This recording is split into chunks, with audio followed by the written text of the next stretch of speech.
Revolução Verde? Os vegetais estão revoltados?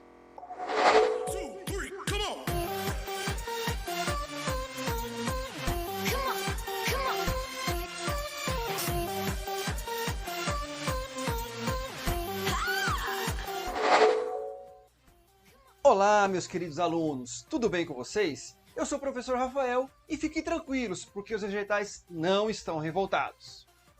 Ainda bem. Bom, eu queria aproveitar essa oportunidade e pedir para você já deixar o seu gostei, porque se eu peço depois, às vezes você esquece. Então, deixe o seu gostei e se inscreva no canal, porque hoje eu vou falar de uma revolução que não é dos vegetais, mas é verde.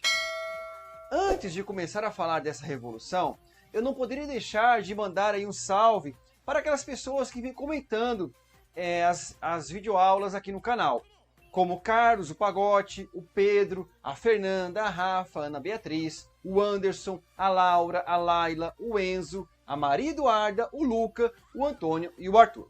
Agora, vamos entender melhor sobre essa revolução.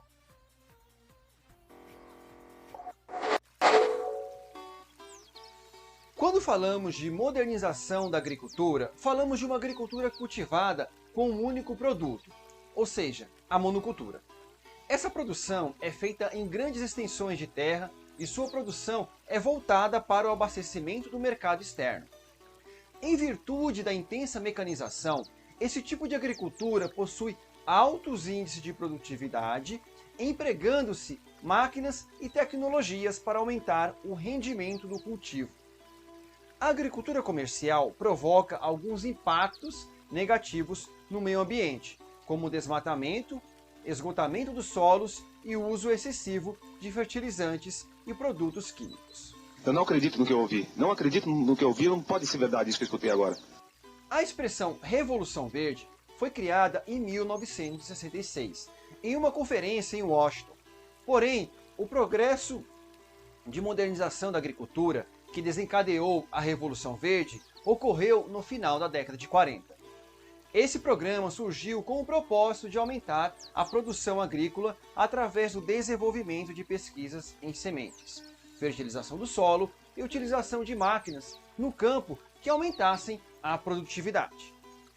Isso se daria através do desenvolvimento de sementes adequadas para tipos específicos de solos e climas, adaptação do solo para o plantio e desenvolvimento de máquinas. As sementes modificadas e desenvolvidas nos laboratórios possuem alta resistência a diferentes tipos de pragas e doenças. Seu plantio, aliado à utilização de agrotóxicos, fertilizantes, implementos agrícolas e máquinas, aumenta significativamente a produção agrícola. Esse programa foi financiado pelo Grupo Rockefeller, sediado em Nova York, utilizando um discurso ideológico de aumentar a produção de alimentos para acabar com a fome no mundo.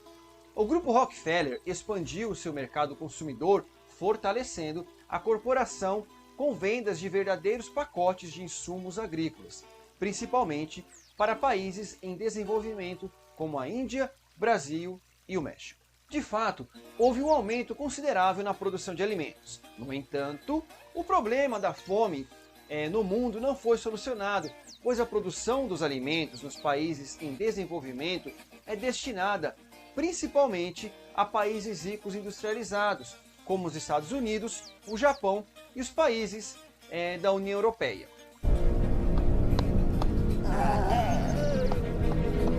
O processo de modernização do campo alterou a estrutura agrária.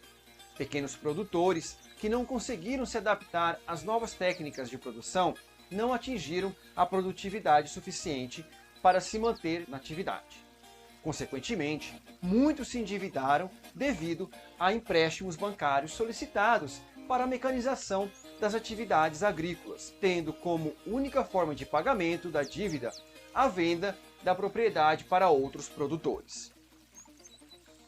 A Revolução Verde proporcionou tecnologias que atingem maior eficiência na produção agrícola. Porém, vários problemas não foram solucionados, como é o caso da fome mundial, além da expulsão do pequeno produtor de sua propriedade.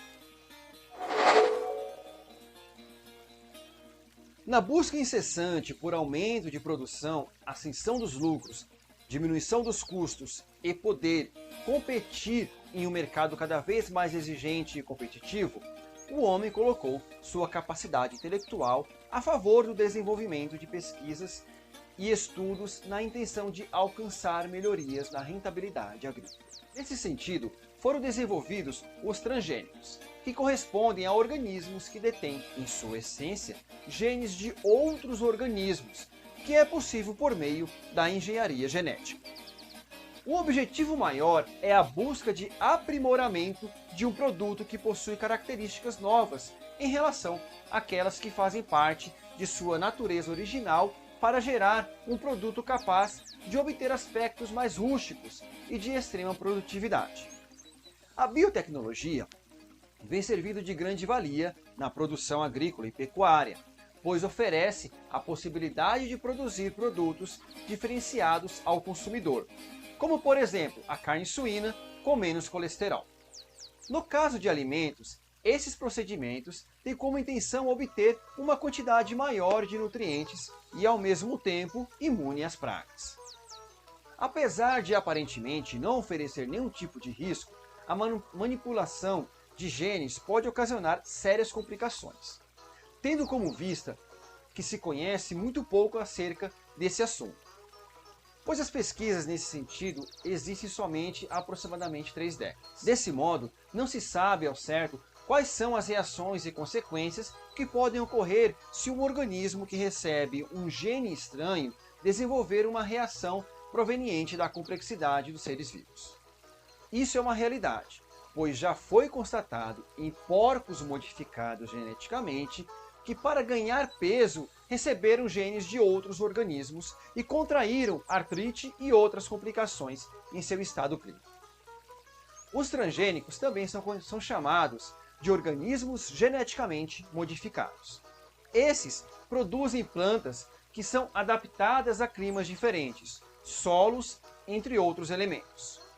Os transgênicos levantam muita polêmica em todo o mundo, principalmente quando se trata de alimentos destinados a humanos. Em razão da incerteza sobre o que pode acontecer no organismo humano, caso haja o consumo de produtos derivados de alteração genética. Estamos comendo vegetais modificados geneticamente? Vejam como são grandes. Esse milho não parece tão grande. Isso é milhozinho. O quê? Empresas americanas deviam parar de brincar de Deus com a natureza. Não há nada o que temer. Eles são todos cultivados pela divisão de vegetais de uma empresa de pilhas. Ô mãe, a minha batata tá comendo uma cenoura. Agora chega. De hoje em diante vou cultivar meus próprios vegetais. Diante dessa polêmica, a Europa não aceita o consumo desse tipo de produto em áreas urbanas. Já os americanos são a favor, por alegar que o aprimoramento produz organismos imunes a pragas e, dessa forma, evita o consumo de agrotóxicos usados no combate. Em suma, o que se deve ter é precaução, até que a classe científica saiba realmente se os transgênicos provocam ou não efeitos colaterais naqueles que o consomem.